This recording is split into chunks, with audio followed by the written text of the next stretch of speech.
विघ्नाः प्रणश्यन्ति सिद्ध्यन्ति च मनोरथाः। न माधवसमो देवो न च मध्वसमो गुरुः न तद्वाक्यसमं शास्त्रं न च तस्य समः पुमान्। माता च कमलादेवी पिता देवो जनार्दनः बान्धवाः विष्णुभक्ताश्च स्वदेशो भुवनत्रयम्। प्रथमो हनुमान् नाम द्वितीयो भीम एव च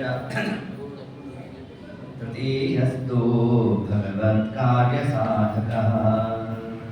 कंसध्वंसिपदाम्भोज संसक्तो हंसपुङ्गवः ब्रह्मण्यगुरुराजाख्यो वर्ततान् मम मानसे।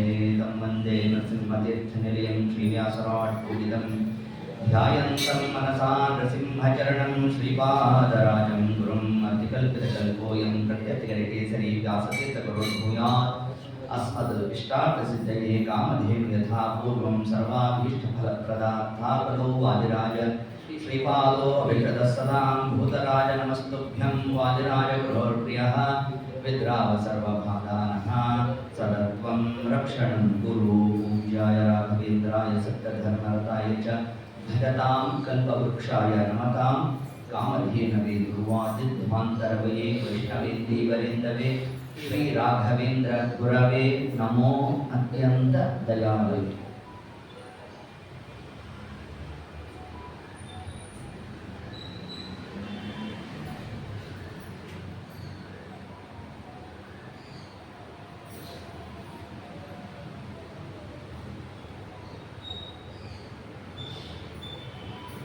सुकृतं जलमात्रतुल्यमीश क्रियते नैव मयैकवत्सरेऽपि अपि तु क्रियते दोषपूगः प्रतियामं सकलेन्द्रियैर्मुकुन्द।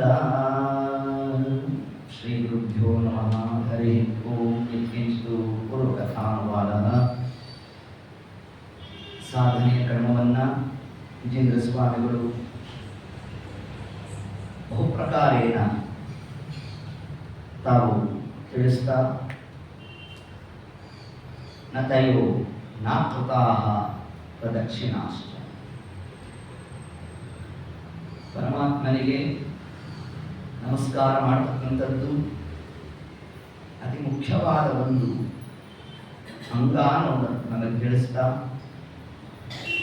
ನಿನ್ನೆ ದಿವಸ ನಾವು ನೋಡಿದಂತೆ ದೇವರಿಗೆ ನಾವು ಮಾಡಿರ್ತಕ್ಕಂಥ ಒಂದು ನಮಸ್ಕಾರದ ಫಲ ಅಶ್ವಮೇಧ ಯಾಗ ಮಾಡಿದ ಫಲವತ್ತತೆ ತಿಳಿಸಿದ್ದಾರೆ. ಹರಿ ನಮಸ್ಕೃತೆಯ ಸುಕೃತಾನಿಮ ಮಧ್ವಿಜಯಕಾರರು ತಿಳಿಸ್ತಾರೆ. ತರುವಾಯ ಸ್ತುತಯೋಪಿ ಧ್ರುವಮಂತರೇಣ ದಂಭ.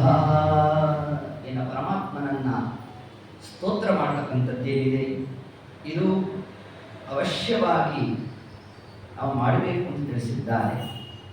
ಪರಮಾತ್ಮನ ಗುಣಾದಿಗಳ ವರ್ಣನೆ ಮತ್ತು ಅಧಿಕಾರಿ ವರ್ಗ, ವೇದ, ಉಪನಿಷತ್ತು ಇದರಲ್ಲಿರ್ತಕ್ಕಂತಹ ಪರಮಾತ್ಮನ ಆ ಒಂದು ಗುಣಾದಿಗಳ ಚಿಂತನೆ, ಇದರ ಜೊತೆಗೆ ಅತಿ ಮುಖ್ಯವಾಗಿ ಮಾಡಬೇಕಾದಂತಹ ಮತ್ತೊಂದು ಕರ್ತವ್ಯ ಯಾವುದು ಅಂತಂದರೆ ನ ಗುರುಹು ಪರಿಸೇವಿತಃ ಸುಭೃತ್ಯ. ಎಲ್ಲಿ ತನಕ ನಮಗೆ ನಿಶ್ಚಿತವಾದ ತತ್ವಜ್ಞಾನ ಪ್ರಾಪ್ತಿಯಾಗೋಲ್ಲ ಅಂತಂದರೆ ಗುರು ಉಪಸಕ್ತಿ ಮಾಡುವ ತನಕ ಗುರುಗಳ ಸೇವೆ ನಾವು ಮಾಡಿಲ್ಲ ಅಂತಂದರೆ ತತ್ವಜ್ಞಾನ ಪ್ರಾಪ್ತವಾಗೋಲ್ಲ. ಕೇವಲ ಸಂಸ್ಕೃತ ಬರುತ್ತೆ, ವಾಕ್ಚಾತುರ್ಯ ಇದೆ, ಅದರಿಂದ ನಾನು ಸಾಧನೆ ಮಾಡಿಬಿಡ್ತೇನೆ, ಅದರಿಂದಾಗಿ ನಮ್ಮ ಮೋಕ್ಷ ಪ್ರಾಪ್ತಿ ಸರ್ವಥಾ ಅಲ್ಲ. ಇದೇ ಮಾತನ್ನೇ ಪ್ರಹ್ಲಾದರಾಜರನ್ನ ಹಿರಣ್ಯಕಶಿಪು ಕೇಳ್ದ, ಅಲ್ಲೋ ನಿನಗೆ ಯಾರು ಹೇಳ್ಕೊಟ್ರು ಅಂತಂದಾಗ ಪ್ರಹ್ಲಾದರಾಜರು ನಕ್ಕರಂತೆ ತತ್ಕಾಲ ಪರಮಾತ್ಮನ ನಾಮಸ್ಮರಣೆ ಕೇಳಿದ್ರು ಬರೋದಿಲ್ಲ, ನೋಡಿದ್ರು ಬರೋದಲ್ಲ, ಅದನ್ನು ಕಂಠಸ್ಥ ಮಾಡಿದ್ರು ಬರೋದಲ್ಲ. ಕಂಠಸ್ಥ ಮಾಡಿದ್ರೆ ಯಾಕೆ ಬರೋಲ್ಲ? ಲೌಕಿಕ ವಿದ್ಯೆ ಆದರೆ ಬರುತ್ತೆ, ಪರಮಾತ್ಮನ ವಿಷಯಕವಾಗಿ ಅವನ ಜ್ಞಾನ ಅವನ ಅಧೀನ.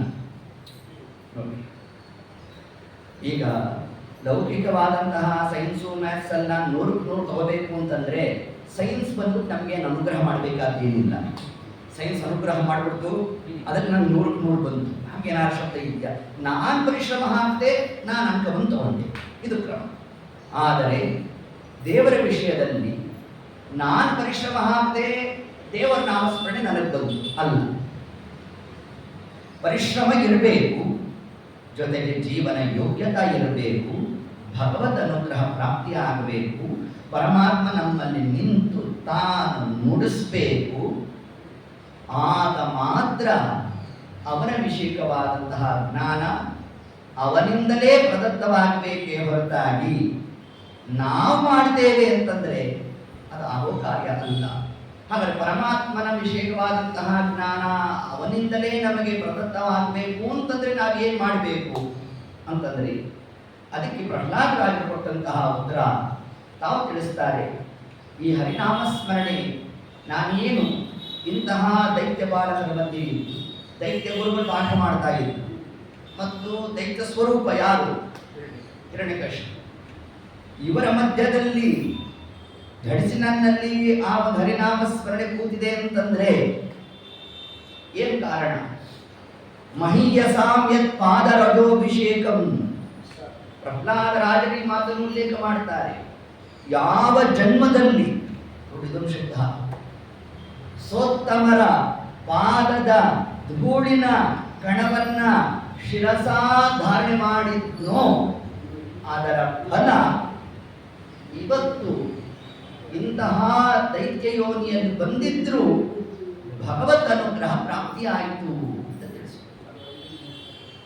ದೊಡ್ಡವರ ಪಾದದ ಧೂಳನ್ನು ನಾವು ಶಿರಸಾ ಧಾರಣೆ ಮಾಡಬೇಕು. ಗುರುಗಳ ಅನುಗ್ರಹ ಆಗಬೇಕಾದರೆ ತ್ರಿವಿಕ್ರಮ ಪಂಡಿತಾಚಾರ್ಯರು ವಾಯುಸ್ತುತಿಯನ್ನು ತಾವು ಪ್ರಾರಂಭ ಮಾಡುತ್ತಾ ಮೊದಲಿಗೆ ತಗೊಂಡಂತಹ ವಿಷಯ ಪಾದದ ಧೂಳಿನ ಮಹಿಮೆಯನ್ನೇ ವರ್ಣನೆ ಮಾಡಿದ್ದು ನಮಗೆ. ಶ್ರೀಮದ್ ವಿಷ್ಣುನಿಷ್ಠ ಅತಿಗುಣ ಗುರುತಮ ಶ್ರೀಮದಾನಂದ ತೀರ್ಥ ತ್ರೈಲೋಕ್ಯಾಚಾರ್ಯ ಪಾದೋಜ್ವಲ ಜಲ ಜಲ ಸತ್ ಪಾಂಸವೋಸ್ಮಾನ್ ಪುನಂತು. ಸೋತ್ತಮರ ಪಾದದ ಧೂಳಿನ ಕಣ ನಮ್ಮನ್ನು ಧೃತರನ್ನಾಗಿ ಮಾಡಬೇಕು. ಹಾಗಾದರೆ ಅಂತಹ ಜ್ಞಾನ ಬರಬೇಕಾದರೆ ಗುರುಪ್ರಸಕ್ತಿಯನ್ನು ಮಾಡಬೇಕು. ಗುರುಪ್ರಸಾದೋ ಬಲವಾನ್. ಮಧ್ಯ ವಿಜಯದಲ್ಲಿ ಈ ವಿಷಯವನ್ನು ತಗೊಂಡು ನಮಗೆ ಯಾಕೆ ನಾವು ಗುರುಗಳನ್ನು ಹಿಡಿಬೇಕು? ವಿಜೇಂದ್ರ ಸ್ವಾಮಿಗಳು ಕೂಡ ಇಲ್ಲಿ ತಾವು ತಿಳಿಸ್ತಾರೆ, ನ ಗುರು ಪರಸೇವಿತಃ ಸುಭತ್ಯ. ಕೇವಲ ಭಕ್ತ್ಯ ಶಬ್ದ ಹಾಕಲಿಲ್ಲ, ಸುಭತ್ಯ ಅಂದ್ರೆ ಗುರುಗಳನ್ನ ಬಿಟ್ಟರೆ ನಮಗೆ ಸಾಧನಾ ಮಾರ್ಗವೇ ಇಲ್ಲ ಅಂತ ತಿಳಿಸ್ತಾರೆ. ಮಧ್ಯ ವಿಜಯದಲ್ಲಿ ಇದನ್ನ ತಿಳಿಸ್ತಾರೆ ನಮಗೆ. ಯಾಕೆ ನಾವು ಗುರುಗಳನ್ನು ಹಿಡಿಬೇಕು ಅಂತಂದ್ರೆ ಮುಕುಂದ ಭಕ್ತಿ ಗುರು ಭಕ್ತಿ ಜಾಯೇ ಸತಾಂ. ಒಂದು ಶಬ್ದ ಹಾಕೋದ್ರಲ್ಲಿ ಸತಾಂ. ಆ ಎಲ್ಲ ಸತಾಂ ಶಬ್ದದಿಂದ ಎಲ್ಲ ಸಜ್ಜನರು ಅಹಂಕಾರ ತಗೊಳ್ಳಿ, ನಿರಂತರವಾಗಿ ಅಹಂಕಾರ ಅರ್ಥ ಮಾಡಿ, ಒಟ್ಟಾರೆ ನಮಗೆ ಆ ಒಂದು ನಿರ್ವ್ಯಾಜ ಭಕ್ತಿ ನಮ್ಮಲ್ಲಿ ಜನ್ಯ ಆಗಬೇಕಾದರೆ ಪರಮಾತ್ಮನಲ್ಲಿ ನಮಗೆ ಭಕ್ತಿ ಇಲ್ಲ ಅಂತ ಅಲ್ಲ, ಇದೆ. ಆ ಭಕ್ತಿ ನಿರಂತರ ಆಗಿಲ್ಲ. ದುಃಖ ಬಂತು ಅಂದ್ರೆ ದೇವರಿದ್ದಾನ ಅಂತ ಮೊದಲನೇ ಪ್ರಶ್ನೆ ನಾವು ಕೇಳಲಿಕ್ಕೆ ಶುರು ಮಾಡ್ಬೋದು. ಹಿಂಗಾದರೆ ಅದು ಭಕ್ತಿ ಎಂದು ಕಳಿಸ್ಕೊಳ್ಳೋಣ. ಆ ಭಕ್ತಿ ಎಂಬುದು ನಮಗೆ ಜನ್ಯ ಆಗಬೇಕಾದರೆ ಅದು ಕೇವಲ ಗುರುಗಳ ಅನುಗ್ರಹದಿಂದ. ಗುರು ಕಾರುಣ್ಯ ಸರಣಿ. ಶ್ರೀಮನ್ ನ್ಯಾಯಸುಧಾ ಗ್ರಂಥದಲ್ಲಿ ಟೀಕಾಕೃತ್ಪಾದರು ಇದೇ ವಿಷಯ ತಿಳಿಸುವುದು. ನ ಶಬ್ದ ಭೌಗಾಢ. ನಮಗೆ ಯಾವ್ಯಾವ ಶಾಸ್ತ್ರ ಪಾಠನೆ ಆಗಿಲ್ವೋ ಆಶ್ಚರ್ಯಚರ್ಯೋ ಜಯಾರ್ಯ. ವಾದೀಂದ್ರರು ಎದ್ದ ವಿಷಯವನ್ನು ತಿಳಿಸ್ತಾರೆ. ಟೀಕಾಕೃತ್ಪಾದರ ಬಗ್ಗೆ ಹೇಳಬೇಕಾದ್ರೆ ಇವರ ಚರಿತ್ರ ಅತ್ಯಂತ ಮಹಿಮೋಪೇತವಾಗಿರ್ತಕ್ಕಂಥದ್ದು.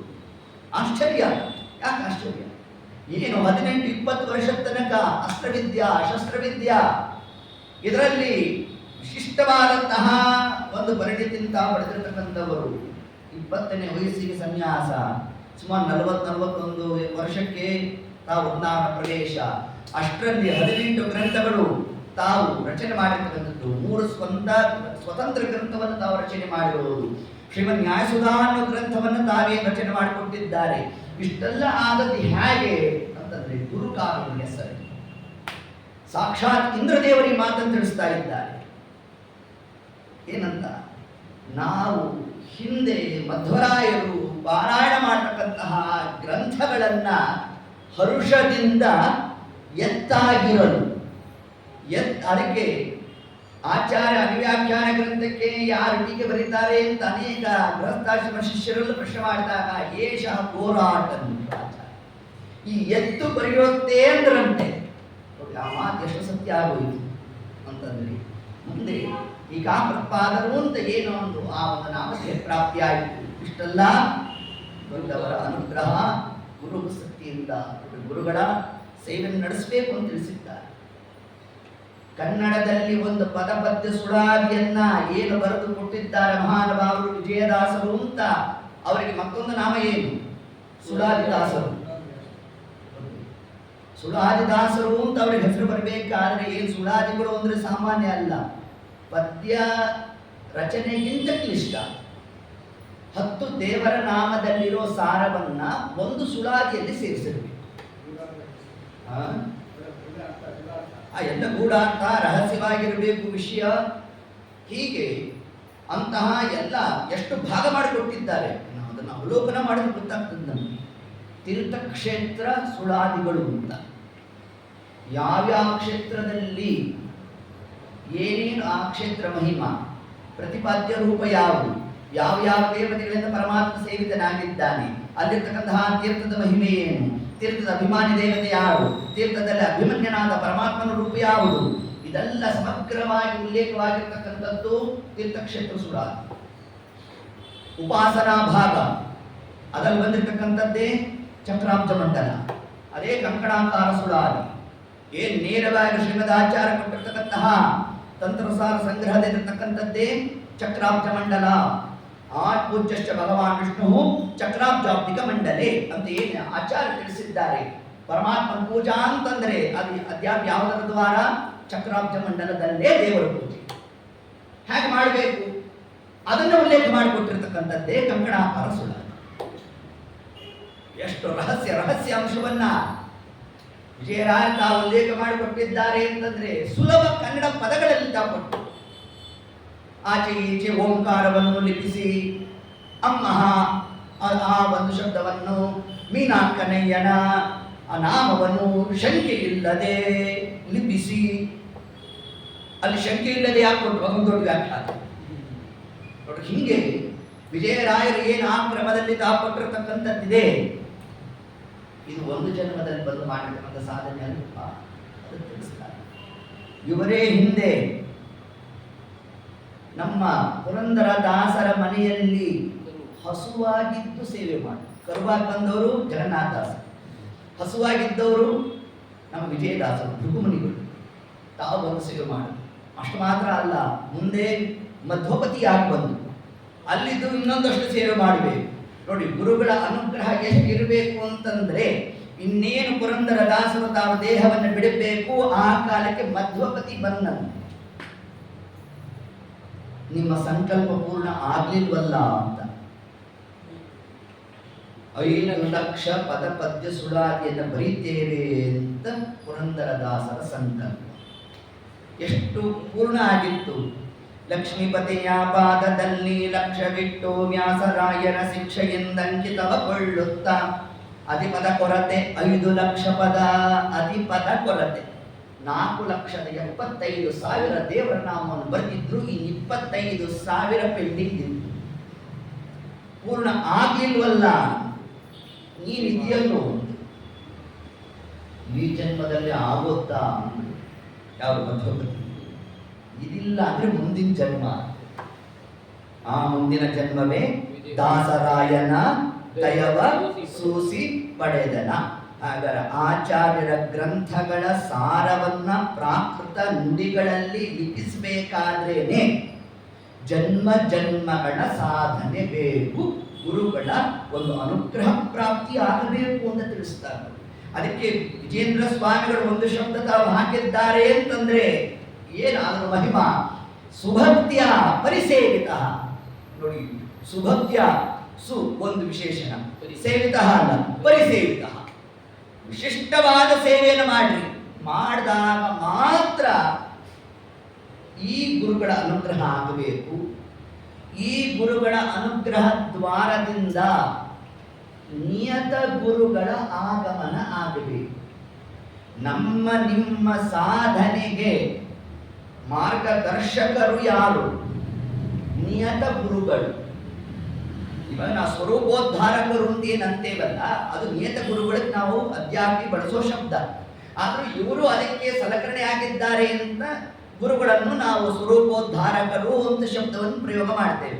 ಅದ್ಯಾಪಿ ನನ್ನ ಸ್ವರೂಪೋದ್ಧಾರಕ ಗುರುಗಳು ನನ್ನ ಬಿಂಬ ರೂಪವನ್ನು ಸೂಚನೆ ಕೊಡೋರಾಗಿರಬೇಕು.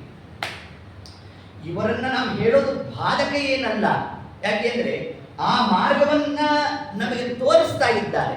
ಆದ್ರಿಂದ ಇವರು ಕೂಡ ಅವಾಂತರವಾಗಿ ನಾವು ಶಬ್ದವನ್ನು ತಗೊಳ್ಳಿಕ್ಕೆ ಅವಕಾಶ ಇದೆ. ಆದರೆ ಪರಮ ಮುಖ್ಯ ವೃತ್ತಿಯಿಂದ ನಾವು ತಗೊಂಡಾಗ ಸ್ವರೂಪೋದ್ಧಾರಕರು ಅಥವಾ ನಿಯತ ಗುರುಗಳು ಅಂತಂದ್ರೆ ಯಾರು ಬಂದು ನಮ್ಮ ಸ್ವಪ್ನದಲ್ಲಾದರೂ ಸೂಚನೆ ಕೊಡಬಹುದು. ಕಲಿಯುಗದಲ್ಲಿ ನೇರವಾಗಿ ಬರೋ ಕ್ರಮ ಇಲ್ಲ ಅಂತ ನಾವು ಅನ್ಕೊಂತೇವೆ.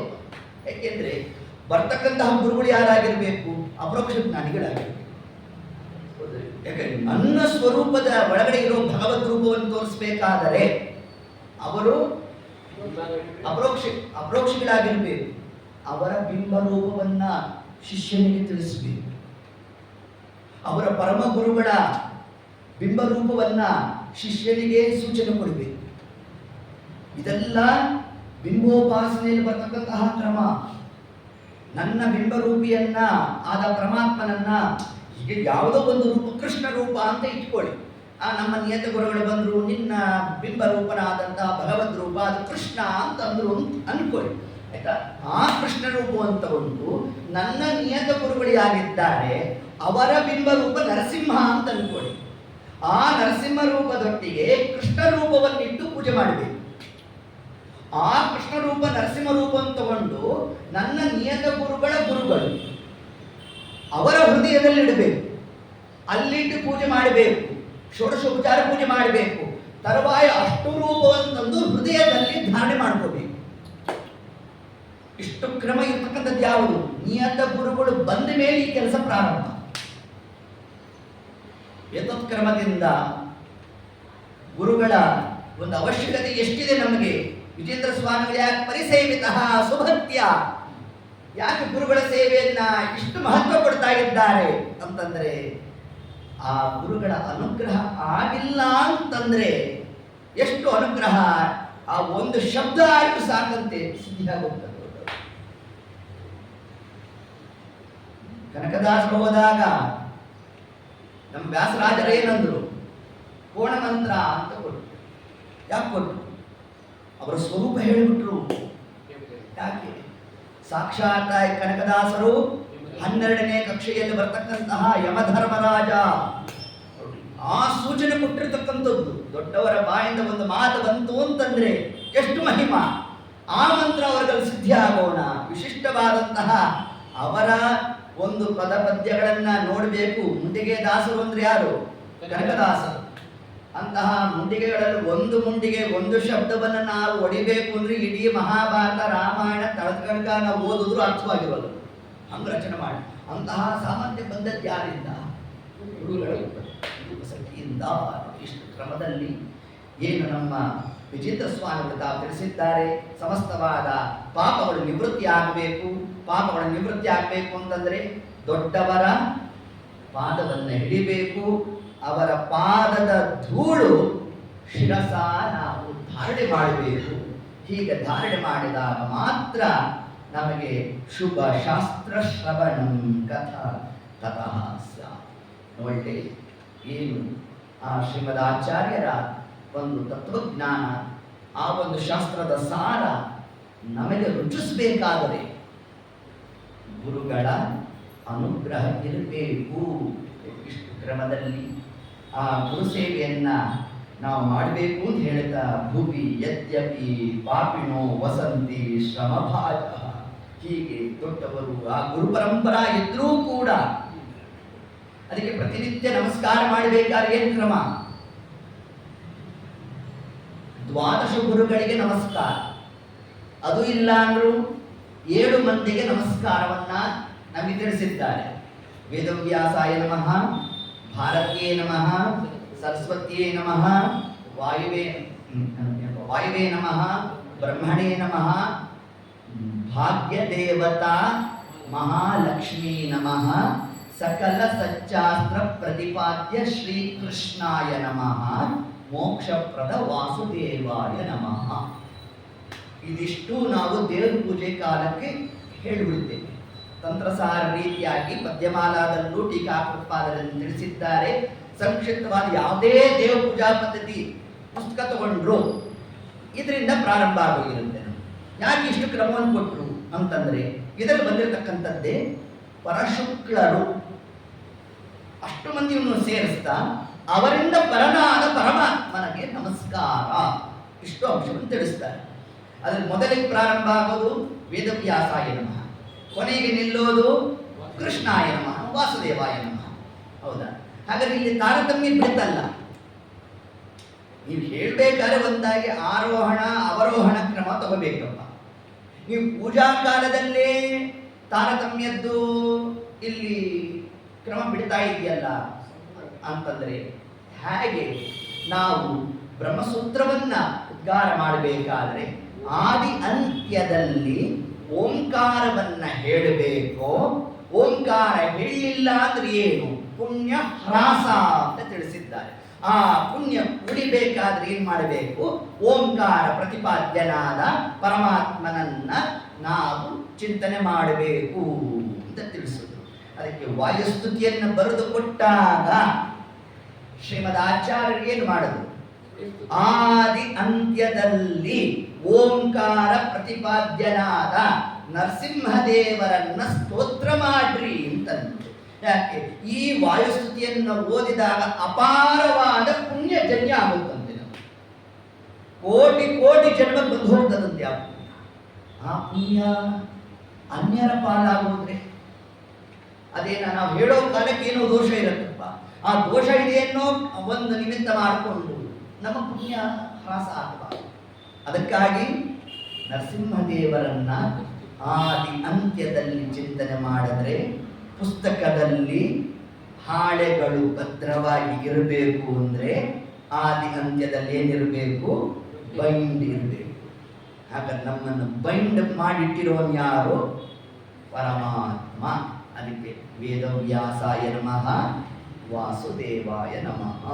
ಹೀಗೆ ಇದನ್ನೇ ಜಗನ್ನಾಥದಾಸರು ಹರಿಕಥಾಮೃತ ಸಾರದ ಮಂಗಳಾಚರಣೆ ಸಂಧಿಯಲ್ಲಿ ಪ್ರಾರಂಭ ಮಾಡಿದ್ದೇ ಈ ಕ್ರಮ. ಮೊದಲಿಗೆ ಕೈವಲ್ಯದಾಯಕ ನರಸಿಂಹನೇ, ನರಸಿಂಹದೇವರು ಬಂದ್ರ ತರುವಾಯ ತಗೊಳ್ಳಿ. ಮತ್ಯಾರು ಬಂದಿದ್ದಾರೆ? ಲಕ್ಷ್ಮೀದೇವಿ, ಜಗದುದರನ ಮತ್ತು ನಿರುಪಮಾನಂದಾತ್ಮ ಅಲ್ಲ, ನಿರುಪಮಾನಂದಾತ್ಮ ಬ್ರಹ್ಮದೇವರು ಆಯ್ತಾ.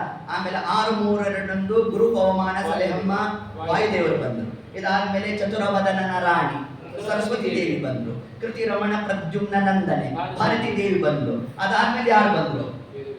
ವೇದಪೀಠ ವಿರಿಂಚಿ ಭವಶಕ್ರಾದಿ ಸುರ ವಿಜ್ಞಾನದಾಯಕ ಬಾದರಾಯಣ ಪಾಹಿ ಸತ್ರಾಣ. ಹಾಗಾದ್ರೆ ಬಾದರಾಯಣರಿಂದ ಪ್ರಾರಂಭ ಮಾಡಿ ಕೈವಲ್ಯದಾಯಕ ನಾರಸಿಂಹನೇ. ಎಷ್ಟು ಮಂದಿಯ ಸ್ತೋತ್ರವನ್ನ ಜಗನ್ನಾಥದಾಸರು ತಾವು ಈ ಹರಿಕಥಾಮೃತ ಸಾರವೆಂಬ ಕನ್ನಡದ ಸುಧಾ ಗ್ರಂಥವನ್ನು ತಾವು ರಚನೆ ಮಾಡಿ ಕೊಡೋ ಕಾಲಕ್ಕೆ ಮೊದಲಿಗೆ ಯಾರ್ಯಾರಿಗೆ ನಮಸ್ಕಾರ ಮಾಡಿದ್ದಾರೆ ಅಂದರೆ ಈ 7 ಮಂದಿಗೆ ನಮಸ್ಕಾರ ಮಾಡಿದ್ದಾರೆ. ಬೇರೆ ಇನ್ನ ಯಾವ ಕಾಲಕ್ಕೂ ಲಕ್ಷ್ಮೀ ದೇವಿಗೆ ಪೃಥಕ್ಕಾದ ನಮಸ್ಕಾರ ಇಲ್ಲ. ಗುರುತ್ವೇನ ಚಿಂತನೆ ಮಾಡಿದಾಗ ಮಾತ್ರ ಲಕ್ಷ್ಮೀ ದೇವಿಗೆ ಪೃಥಕ್ಕಾದ ನಮಸ್ಕಾರ. ಇಲ್ಲ ಅಂದ್ರೆ ಜೊತೆಗೆ ನಮಸ್ಕಾರ.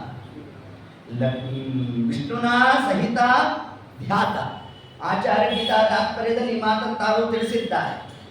ಜೊತೆಯಾಗೇ ನಮಸ್ಕಾರ ಮಾಡಬೇಕು, ಪೃಥಕ್ ನಮಸ್ಕಾರ ಇಲ್ಲ. ಹಾಗೆ ಜೊತೆಯಾಗಿ ನಮಸ್ಕಾರ ಅಂದ್ರೆ ಲಕ್ಷ್ಮೀ ದ್ವಾರ ಪರಮಾತ್ಮ ಅಂದ್ರೆ ಲಕ್ಷ್ಮೀದೇವಿ ಪ್ರಥಮ ಗೋಲಕ. ಗೋಲಕ ಅಂದ್ರೆ ಏನು? ಪ್ರತಿಮಾ, ಅಧಿಷ್ಠಾನ. ಒಂದು ಅಧಿಷ್ಠಾನವತ್ತು. ದೇವರಿಗೆ ಮೊದಲನೇ ಅಧಿಷ್ಠಾನ ಯಾರು? ಅದು ಲಕ್ಷ್ಮೀದೇವಿ. ಅವಳ ದ್ವಾರ ನಾವು ಪರಮಾತ್ಮನನ್ನು ಉಪಾಸನೆ ಮಾಡಿ. ಲಯ ಚಿಂತನೆಯಲ್ಲಿ ಹೇಗೆ ಕ್ರಮ? ನೀವು ಶೇಷ ಮಾರ್ಗ, ಗರುಡ ಮಾರ್ಗ, ಯಾವ ಮಾರ್ಗ ಆದರೂ ತಗೊಳ್ಳಿ, ಚಿಂತಿಲ್ಲ. ಆದರೆ ಕೊನೆಗೆ ವಾಯುದೇವರು ಯಾರಲ್ಲಿ ಲಯ ಹೊಂದುತ್ತಾರೆ? ಲಕ್ಷ್ಮೀ ದ್ವಾರ.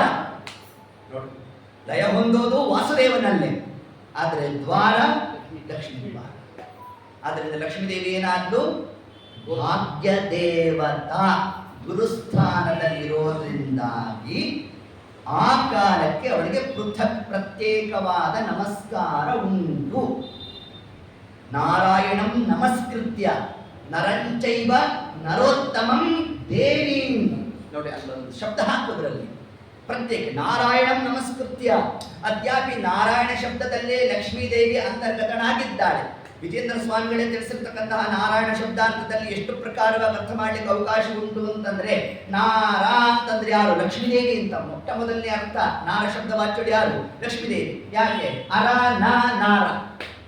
ಯಾರಲ್ಲಿ ದೋಷಕ್ಕೆ ಆಸ್ಪದವೇ ಇಲ್ಲವೋ, ಯಾರು ನಿತ್ಯ ಮುಕ್ತಳೋ ಅವಳು ನಾರಾಯಣ.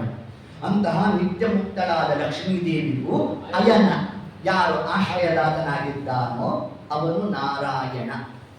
ಇದು ಒಂದು ಅರ್ಥ ಕೊಟ್ಟು. ಇನ್ನು ಪುನಃ ನಾರ ಅಂದ್ರೆ ಯಾರು? ಲಕ್ಷ್ಮಿ.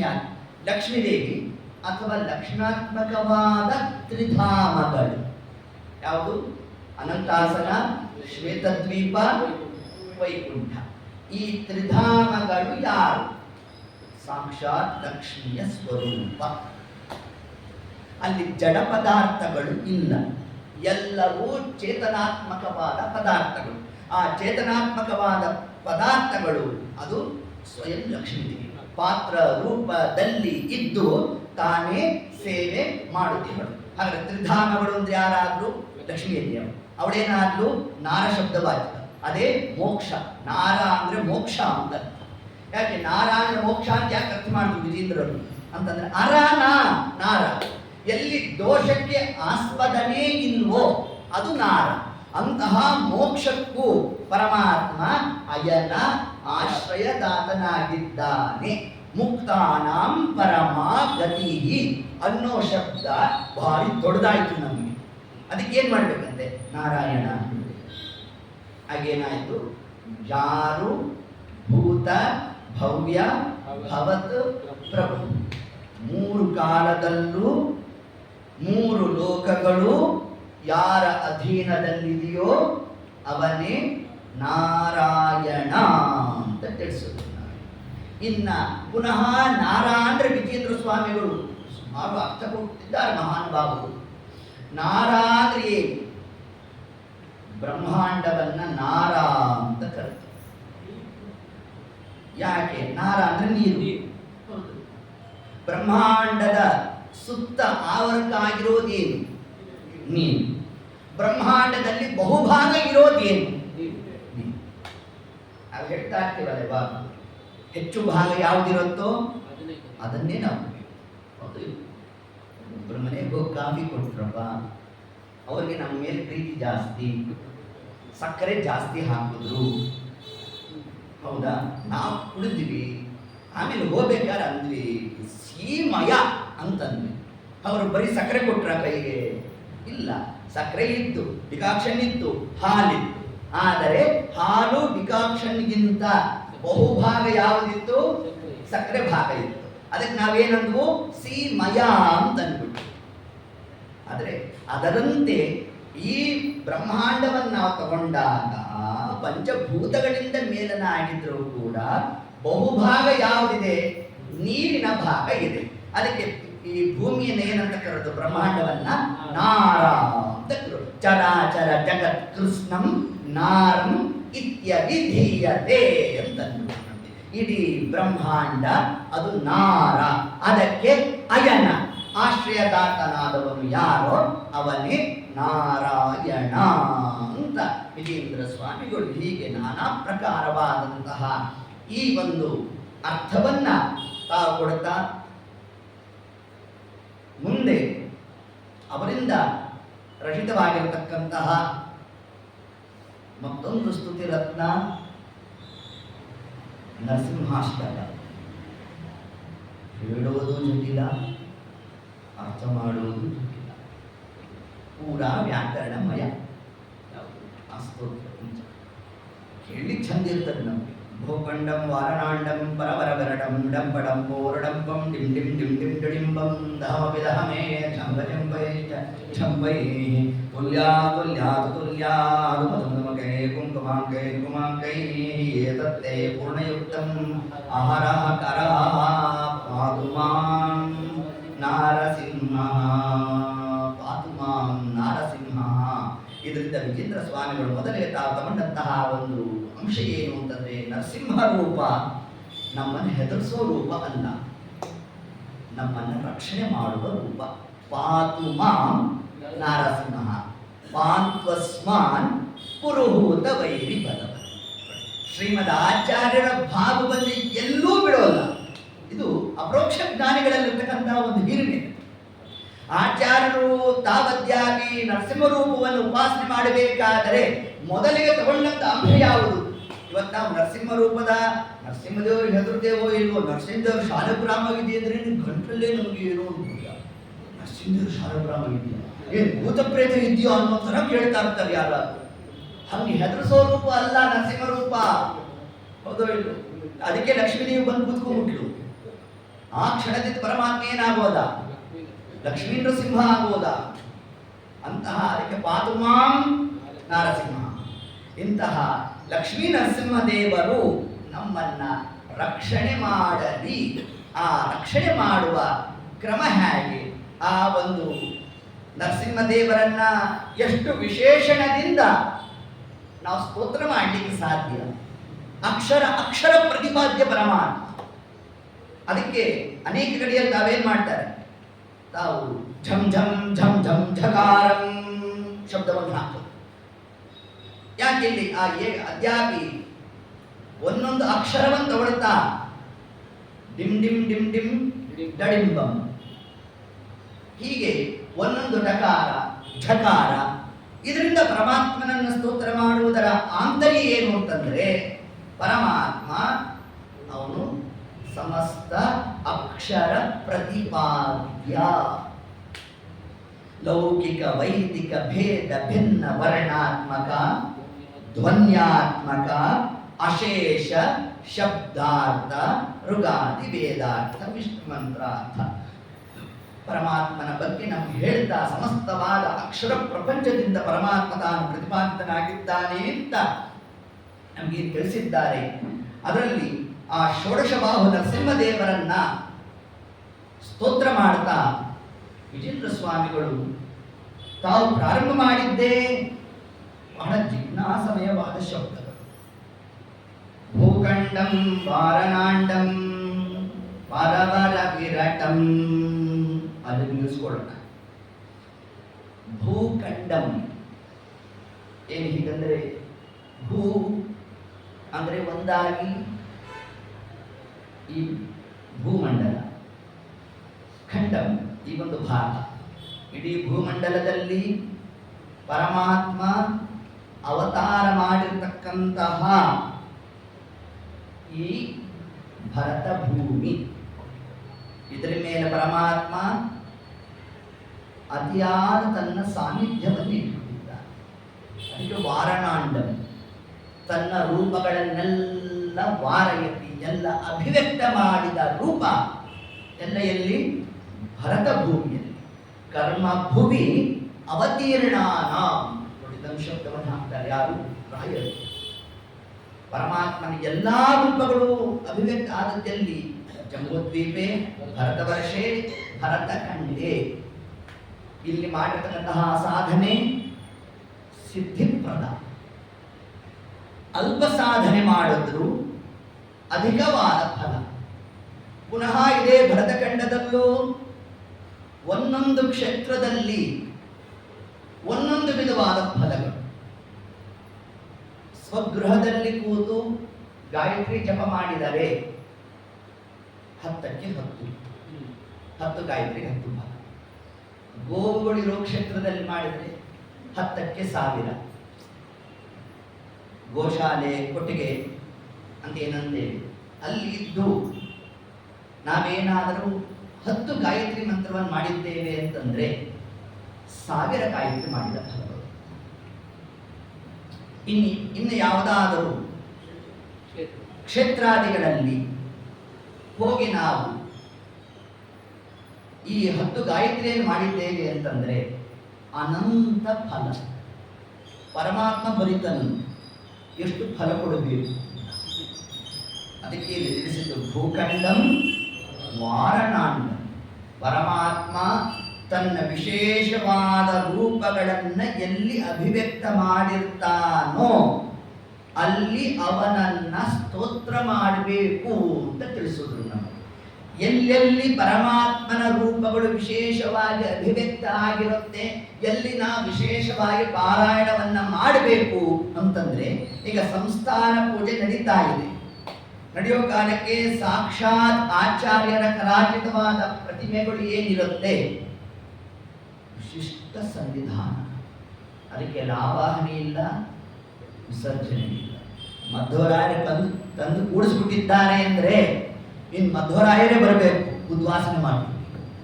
ಅಲ್ಲಿ ತನಕ ಪರಮಾತ್ಮನ ಸನ್ನಿಧಾನ ಸಡಿಲ ಆಗೋಲ್ಲ.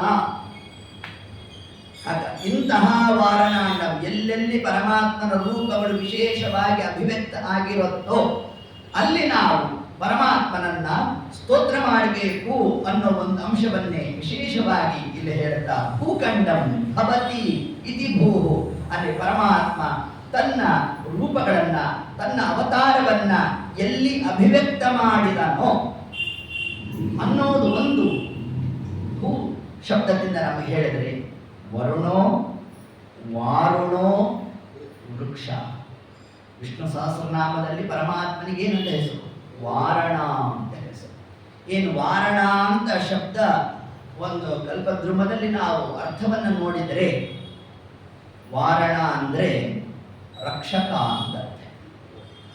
ಭೂಖಂಡಂ ಇಡೀ ಬ್ರಹ್ಮಾಂಡವನ್ನ ಯಾರು ರಕ್ಷಣೆ ಮಾಡ್ತಾ ಇದ್ದಾನೋ ಅಂತಹ ಪರಮಾತ್ಮನಿಗೆ ನಮಸ್ಕಾರ.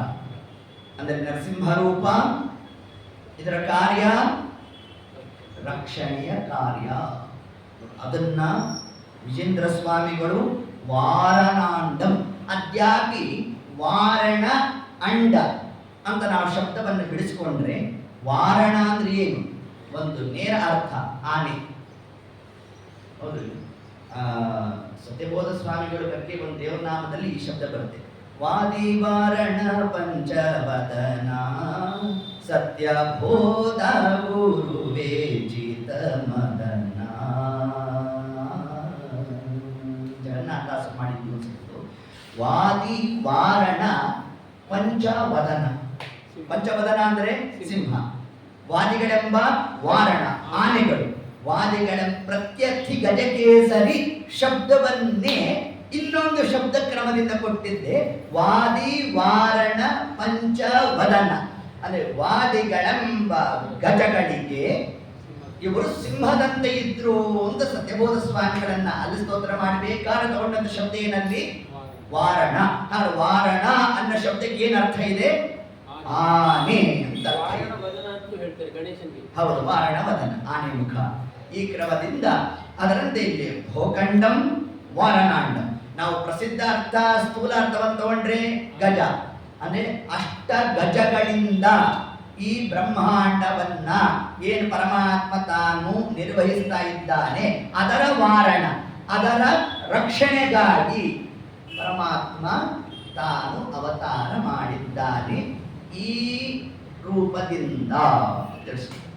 ಇನ್ನು ವಾರಣ ಅಂತಂದ್ರೆ ಏನು ಅಂತಂದ್ರೆ, ವಾರಯತೀತಿ ವಾರಣ, ನಿವಾರಣ, ತಡೆಯೋದು. ವಾರಣ ಅಂದ್ರೆ ಇಲ್ಲಿ ಬ್ರಹ್ಮದೇವರನ್ನು ತಗೋಬೇಕು. ಯಾಕೆ? ಬ್ರಹ್ಮದೇವರು ತಾವು ಒಂದಾವತಿ ಸಮುದ್ರದ ತೀರದಲ್ಲಿ ವಾಯುವಿಹಾರವನ್ನ ಮಾಡ್ತಾ ಇದ್ರಂತೆ. ಸಮುದ್ರ ರಾಜ ತಾನು ಭೋರ್ಗರಿತ ಪ್ರೋಕ್ಷಣೆ ಮಾಡುತ್ತಂತೆ. ಒಂದು ಸತಿ ನೋಡಿದ್ರಂತೆ ಬ್ರಹ್ಮದೇವರು, ಏನು ಮಾತಾಡಲಿಲ್ಲ. ಎರಡನೇ ಬಾರಿಯೂ ಮಾಡಿದಾಗ ಶಾಪ ಕೊಟ್ರಂತೆ ಅವನಿಗೆ. ಆಗ ಸಮುದ್ರ ರಾಜ ಶಾಂತನಾದ. ವಾರ ಎತ್ತಿ ಸಮುದ್ರವನ್ನ ಯಾರು ತಡೆದ್ರೋ ಅವರನ್ನ ವಾರಣ ಅಂತ ಕರೆದರು. ಹಾಗಾದ್ರೆ ಭೋಖಂಡಂ ವಾರಣ ಅಂಡಂ. ವಾರಣ ಅಂದ್ರೆ ಬ್ರಹ್ಮದೇವರು, ಅಂಡ ಅಂದ್ರೆ ಬ್ರಹ್ಮಾಂಡ. ಇಡೀ ಬ್ರಹ್ಮಾಂಡಕ್ಕೂ ಪರಮಾತ್ಮ ನಾಯಕ ಮತ್ತು ಭೋಖಂಡ ಈ ಭರತ ಭೂಮಿಗೂ ಪರಮಾತ್ಮ ನಾಯಕ. ಅಲ್ಲಿ ಇಡೀ ಬ್ರಹ್ಮಾಂಡಕ್ಕೆ ಪರಮಾತ್ಮ ನಾಯಕ ಅಂತ ಹೇಳಿದಾಗ ಇದಕ್ಕೆ ನಾಯಕ ಅಂತ ಹೇಳೋದ್ರಲ್ಲಿ ಏನಿದೆ ವೈಶಿಷ್ಟ್ಯ ಅಂತಂದ್ರೆ ಇಲ್ಲಿ ಸನ್ನಿಧಾನ ವಿಶೇಷ. ನದಿ ಬರುತ್ತೆ, ವಾರಣ ಹಸಿ. ಇಲ್ಲಿ ಪರಮಾತ್ಮನ ವಿಶಿಷ್ಟವಾದ ವಿಭೂತಿ ರೂಪದ ಚಿಂತನೆ. ಇಡೀ 14 ಲೋಕಗಳಿಗೂ ಪರಮಾತ್ಮನೇ ಒಡೆಯ. ಭೂಖಂಡ ನಮ್ಮ ಕರ್ಮಭೂಮಿಗೂ ಪರಮಾತ್ಮನೇ ನಾಯಕ. ಆದರೆ ತನ್ನ ವಿಶಿಷ್ಟವಾದ ಸನ್ನಿಧಾನದಲ್ಲಿ ಇಟ್ಟಿದ್ದಾನೆ ಪರಮಾತ್ಮ. ಇದೇ ವಿಭೂತಿ ಯೋಗ. ಎಲ್ಲೆಲ್ಲಿ ಎಷ್ಟೆಷ್ಟು ತನ್ನ ರೂಪಗಳನ್ನು ಅಭಿವ್ಯಕ್ತ ಮಾಡ್ತಾನೆ ಅಷ್ಟಷ್ಟು ಅಲ್ಲಿ ಸನ್ನಿಧಾನ. ಎಷ್ಟು ಸನ್ನಿಧಾನ ವ್ಯತ್ಯಾಸ ಇದೆ ಪರಮಾತ್ಮನ ವಿಷಯದಲ್ಲಿ ಅಂತಂದರೆ, ರುಕ್ಮಿಣೀ ದೇವಿ ಕೃಷ್ಣ ಪ್ರತಿಮೆಯನ್ನ ಮಾಡಿಸ್ಕೊಂಡ್ಲಲ್ಲ, ಯಾವುದು ವಿಶ್ವಕರ್ಮನಿಂದ. ಆ ಯಶೋಧಾದೇವಿ ಹೇಳಿದ್ಲು, ಎಲ್ಲ ವರ್ಣನೆ ಮಾಡ್ತಿರ್ಬೇಕು. ವಿಶ್ವಕರ್ಮ ನಿರ್ಮಾಣ ಮಾಡದ, ರುಕ್ಮಿಣೀ ದೇವಿ ಮಾತ್ರ ಪೂಜೆ ಮಾಡ್ತಾ ಇತ್ತು. ಇನ್ನು 16,108 ಮಂದಿ ಬಲಸೇವಕರಾಗೋಗಿದ್ದು. ಸುಮ್ಮನೆ ದೂರದಿಂದ ಕಲಶ ಕೊಡೋದು, ರುಕ್ಮಿಣಿ ದೇವಿ ಅಭಿಷೇಕ ಮಾಡೋದು, ಕೃಷ್ಣ ಪ್ರತಿಮಾ ಮುಟ್ಲಿ ಬಿಡ್ತಿರ್ಲಿಲ್ಲ. ರುಕ್ಮಿಣಿ ದೇವಿ ಹತ್ರ ಕಂಪ್ಲೇಂಟ್ ಎಲ್ಲ ಕೇಳಲಿಲ್ಲ, ಕೃಷ್ಣನ ಹತ್ರ ಹೊರಟೋಯ್ತು ಮಾತು. ಕೃಷ್ಣ, ನಿನ್ನನ್ನು ಸ್ವಯಂ ಮುಟ್ತಾ ಇದ್ದೇವೋ, ಆ ಪ್ರತಿಮೆ ಮುಟ್ಟಕ್ಕೆ ಬಿಡೋಲ್ಲ. ರುಕ್ಮಿಣಿ ತಾನು ಮಾತ್ರ ಮುಟ್ತಾ ಇರ್ತಾಳೆ. ಆ ಕೃಷ್ಣ ಅಂದ, ನೀವ್ಯಾರು ಮುಟ್ಲಿಕ್ಕೆ ಆಗೋಲ್ಲ ಪ್ರತಿಮೆ. ಅಲ್ಲೋ ಕೃಷ್ಣ, ನಿನ್ನನ್ನೇ ಸ್ವಯಂ ಸ್ಪರ್ಶ ಮಾಡ್ತೇವೆ, ಆ ಪ್ರತಿಮೆ ಯಾಕೆ ಮುಟ್ಟಕ್ಕಾಗೋಲ್ಲ? ಇಲ್ಲಿಗಿಂತ ಅಲ್ಲಿ ಸನ್ನಿಧಾನ ಜಾಸ್ತಿ ಅಂತ. ಹಾಗಾಗಿ ನಾವು ಮುಟ್ಟೋ ಯೋಗ್ಯತಾ ಇಲ್ವಾ ಅಂತ. ಉಂಟು ಅಂತ ಪರಮಾತ್ಮ. ಯಾವಾಗ ಅಂತ ಕಲಿಯುಗಕ್ಕೆ ಬಂದ್ರಿ ಇಲ್ಲ. ಕಲಿಯುಗದಲ್ಲಿ ಮುಂದೆ ವಾಯುದೇವರು ಬರ್ತಾರೆ, ಅವರು ಇದನ್ನು ಸ್ಥಾಪನೆ ಮಾಡ್ತಾರೆ. ಮುಂದೆ ಆ ಅಷ್ಟಮಠದ ಯತಿಗಳು ಅಂತ ಏನು ಶ್ರೀಮದ್ ಆಚಾರ್ಯರು ಆ ಒಂದು ಕ್ರಮವನ್ನು ಕೊಡ್ತಾರೆ. ಆ ಯತಿಗಳಲ್ಲಿ ಈ ಅಗ್ನಿಪುತ್ರರು ತಾವು ಸನ್ನಿಹಿತರಾಗಿದ್ದು ಕೃಷ್ಣ ಪೂಜೆ ಮಾಡಬೇಕು.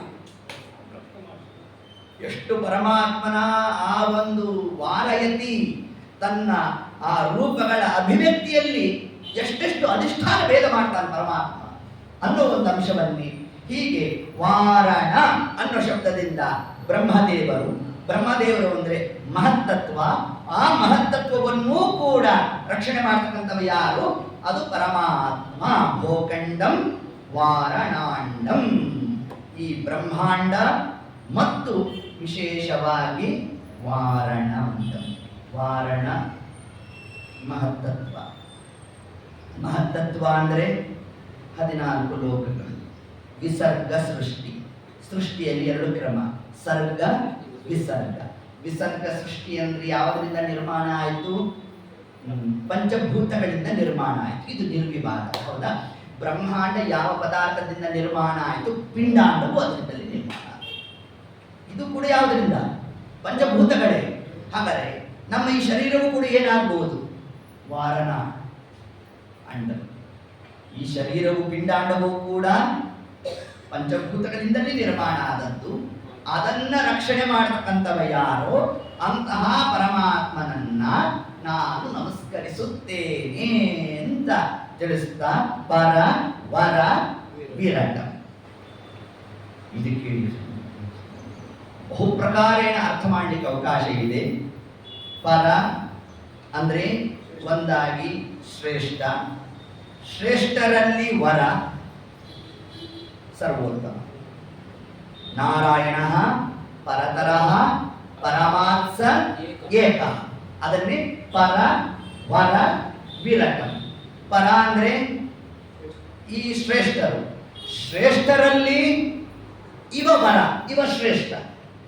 ನಮೋ ವರ ವರಾಯತೆ.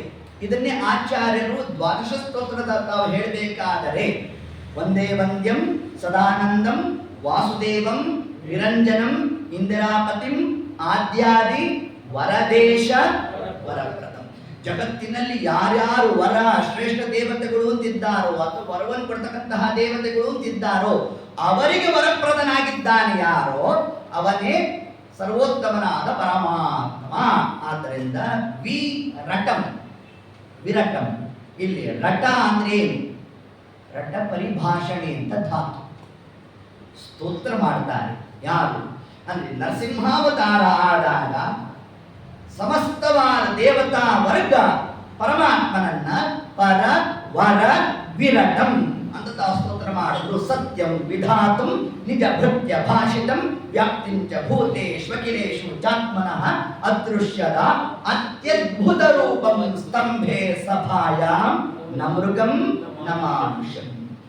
ಅತ್ಯದ್ಭುತವಾದ ಪರಮಾತ್ಮನ ಲೋಕ ವಿಲಕ್ಷಣವಾದ ಏತದ್ ರೂಪವನ್ನು ಏನು ತಾನು ಪ್ರಕಟ ಮಾಡಿದಾಗ ಎಲ್ಲಾ ದೇವತೆಗಳು ಕೂಡ ಅಂತರಿಕ್ಷದಲ್ಲಿ ತಾವು ನಿಂತು ಸ್ತೋತ್ರವನ್ನು ಮಾಡ್ತಾ ಪರಮಾತ್ಮನಿಗೆ ತಾವು ಪುಷ್ಪವೃಷ್ಟಿಯನ್ನು ಏನು ಮಾಡಿದ್ದಾರೆ ಅದನ್ನ ವಿಚಿತ್ರದಲ್ಲಿ ತಿಳಿಸ್ತಾ ಇದ್ದಾರೆ. ಪರ ವರ ವಿ ವಿಶಿಷ್ಟನಾದಂತಹ ಭಗವದ್ ರೂಪ. ಅದಕ್ಕೆ ವಿ ಅಂದ್ರೆ ಏನು? ವಿಶಿಷ್ಟ ಅಂತ ಅರ್ಥ. ದೇವರಲ್ಲಿ ಯಾವ ಕ್ರಮದ ಸ್ತುತಿ ಮಾಡಬೇಕು? ವಿಶೇಷನೋ ವಿಶಿಷ್ಟನೋ? ವಿಶಿಷ್ಟ. ವಿಶೇಷ ಅಂದ್ರೆ ಏನು? ವಿಶಿಷ್ಟ ಅಂದ್ರೆ ಏನು? ವಿಶೇಷ ಅಂದ್ರೆ ಏನು? ವಿಶೇಷ ಸ್ವಲ್ಪ ಉಳಿಸಿ ಎಂದ್ರು ಉಳಿಸೋದೇನಿಲ್ಲ, ಎಲ್ಲ ತಗೊಂಡ ಒಂದಲ ಮೇಲೆ ಹಾಕು. ರುದ್ರದೇವರಿಗೆ ಈ ಹೂ ಬರುತ್ತೆ ಆ ಹೂ ಬರೋಲ್ಲ, ಗಣಪತಿಗೆ ಈ ಹೂ ಬರುತ್ತೆ ಆ ಹೂ ಬರೋಲ್ಲ. ನಮ್ಮ ದೇವರಂತ ಏನು ಹೂ ತಗೊಂಬಂದು ಹಾಕಿದ್ರು ನಾನು ಹಾಕಿಸ್ಕೊಳ್ತೀನಿ. ಅದಕ್ಕೆ ಸರ್ವಂ ಶ್ರೀ ಕೃಷ್ಣ ಅರ್ಪಣ. ಪಾದಪೋ ಮಧುಸೂದನೋ ಜಗತಿ. ಪರಮಾತ್ಮ ಹೇಗಿದ್ದಾನೆ? ಪಾದಪನಾಗಿ ಇದ್ದಾನೆ. ಏನ್ ಪಾದಪ ಅಂದ್ರೆ ಬೇರು. ಪಾದಪ ಅಂದ್ರೆ ವೃಕ್ಷದ ಬೇರು. ವೃಕ್ಷ ಕಾಣುತ್ತೆ ನಮಗೆ, ವೃಕ್ಷ ಫಲದಾಯಕ ಆಗಿದೆ ಅಂದ್ರೆ ರಂಬೆ ಕೊಂಬೆಗಳನ್ನು ಹೊರಡ್ತಾ ಇರ್ತೇವೆ. ಆದರೆ ರಂಬೆ ಕೊಂಬೆಗಳು ಅಷ್ಟು ಫಲ ಕೊಡಬೇಕಾದರೆ ಒಳಗಡೆ ಬೇರು ಗಟ್ಟಿಯಾಗಿರಬೇಕು. ಆ ಬೇರು ಯಾರೋ ಅವನೇ ಪರಮಾತ್ಮ. ಎಲ್ಲಿಂದ ನೀರು ಹಾಕಿದ್ರು ಕೊನೆಗೆ ಎಲ್ಲಿ ಹೋಗಬೇಕದು? ಸರ್ವದೇವ ನಮಸ್ಕಾರ ಕೇಶವಂ ಪ್ರತಿಗಚ್ಚತಿ. ಅದರಲ್ಲಿ ಯಾವ ದೇವತೆಯನ್ನು ನಾವು ಸ್ತೋತ್ರ ಮಾಡಿದ್ರು ಅದು ಪರಮಾತ್ಮನಿಗೆ ತಲುಪಬೇಕಾದದ್ದೇ. ಪರ ವರ ವಿರಟಂ ಅಂತ. ರಟಂ ರಟಂ ಅಂತಂದ್ರೆ ಏನು ಅಂದ್ರೆ ಪರಿಭಾಷಣೆ, ಸ್ತೋತ್ರ ಮಾಡುವುದು ಅಂತ. ಪರಮಾತ್ಮನ ಬರೀ ಸ್ತೋತ್ರ ಮಾಡಿದ ಪ್ರಯೋಜನ ಇಲ್ವೋ? ಉಳಿದಂತಹ ದೇವತೆಗಳ ಮಧ್ಯದಲ್ಲಿ ದೇವರನ್ನು ಕೂಡಿಸಿ ಪೂಜೆ ಮಾಡಿದ್ರೆ ಏನು ಫಲ ಬರೋಲ್ಲ ನಮಗೆ. ಪುರುಷೋತ್ತಮ ಅಂತ ಚಿಂತನೆ ಮಾಡಿ ಅವನನ್ನು ಸ್ತೋತ್ರ ಮಾಡಬೇಕು ನಾವು. ಏನ್ ಪುರುಷೋತ್ತಮ ಅಂತ ಹೇಳೋ ಕಾಲಕ್ಕೆ ಏನು ಅನುಸಂಧಾನ ಇರಬೇಕು ನಮ್ಮಲ್ಲಿ? ಪುರುಷರಲ್ಲಿ ಉತ್ತಮ ಅಲ್ಲ, ಪುರುಷರಕ್ಕಿಂತ ಉತ್ತಮ. ವ್ಯತ್ಯಾಸ. ಪುರುಷರಲ್ಲಿ ಉತ್ತಮ ಅಂತಂದ್ರೆ ಬ್ರಹ್ಮಾದಿಗಳ ಮಧ್ಯದಲ್ಲಿ ಇವಾಗ ಉತ್ತಮ ಅಂತ ಅನ್ನಿ. ಅದಲ್ಲಿ ಏನು ಬಾಧಕ? ಒಂದು ದಿವಸ ಬ್ರಹ್ಮದೇವರು ದೇಹ ಬಿಡ್ತಾರೆ, ನಿಮ್ಮ ದೇವರು ಸ್ವಲ್ಪ ಉತ್ತಮ. ಆ ಬ್ರಹ್ಮದೇವರು ದೇಹ ಬಿಟ್ಟು ಒಂದು ವಾರ ಆದ್ಮೇಲೆ ನಿಮ್ಮ ದೇವರು ದೇಹ ಬಿಡ್ತಾನೆ ಅಂತ. ಅದರಿಂದ ಇವ ಪರ ವರ.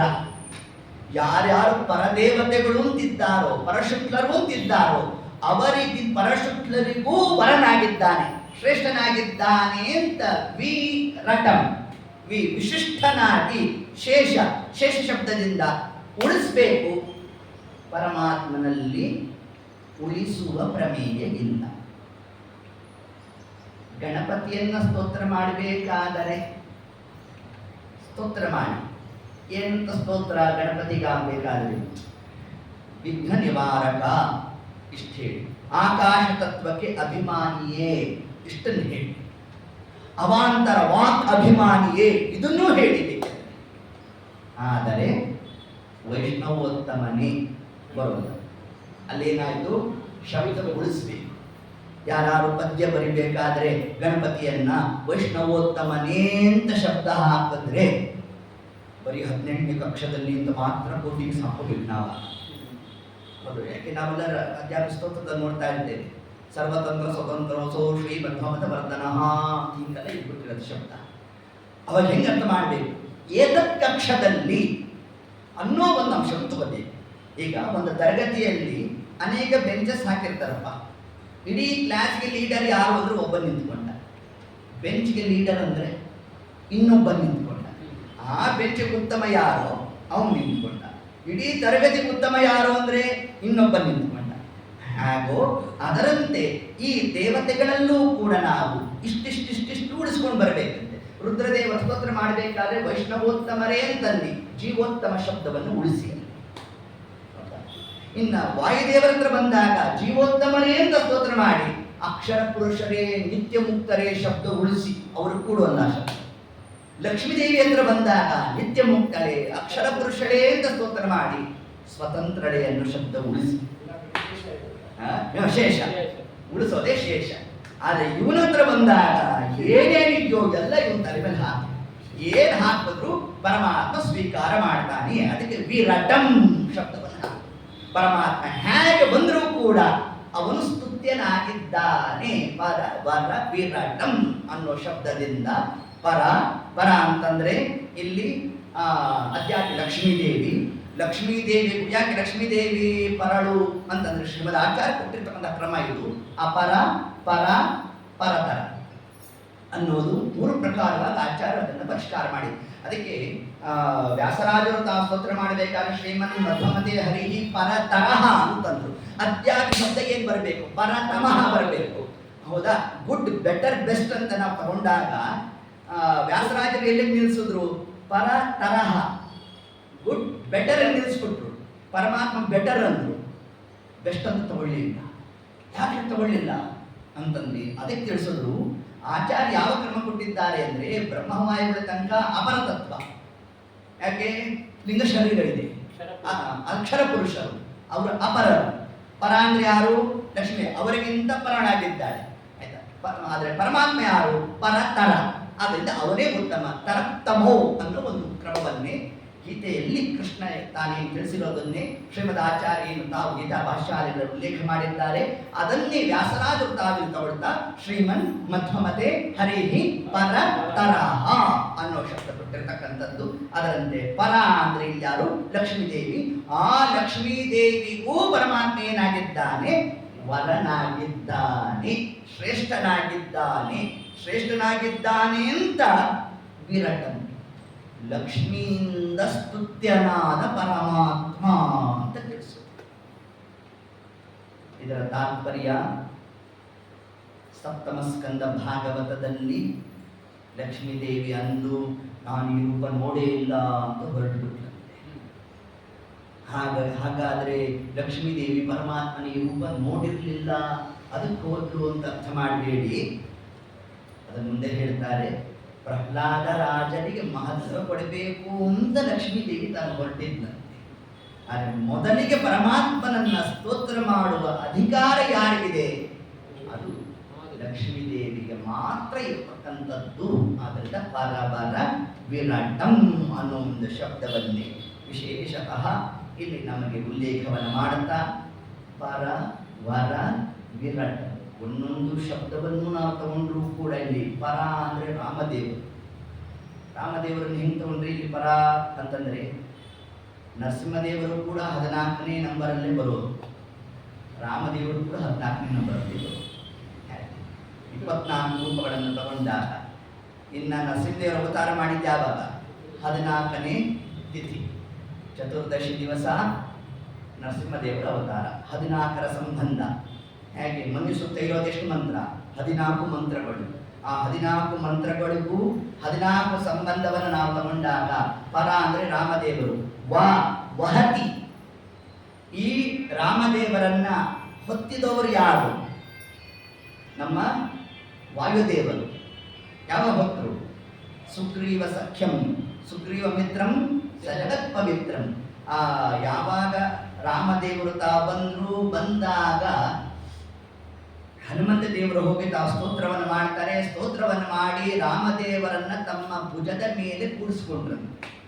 ಇದನ್ನ ತಾತ್ಪರ್ಯ ನಿರ್ಣಯದ 6ನೇ ಅಧ್ಯಾಯದಲ್ಲಿ ಶ್ರೀಮದ್ ಆಚಾರ್ಯರು ಉಲ್ಲೇಖ ಮಾಡ್ತಾರೆ. ಆರುರೋಹ ಅಂತ ಶಬ್ದ ಹಾಕ್ತಾರೆ.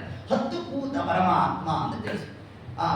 ಆ ಒಂದು ಪ್ರಕರಣದಿಂದಾಗಿ ಪರಮಾತ್ಮನನ್ನ ಪರಶಬ್ದವಾಚನಾದ ಪರಮಾತ್ಮನನ್ನ ವಹತಿ ಯಾರು ಹೊತ್ತಿದ್ದಾರೋ ಅಂತಹ ವಾಯುದೇವರು ಮತ್ತು ಮುಂದಿನ 2 ಶಬ್ದ ಯಾವುದು? ರವಿ.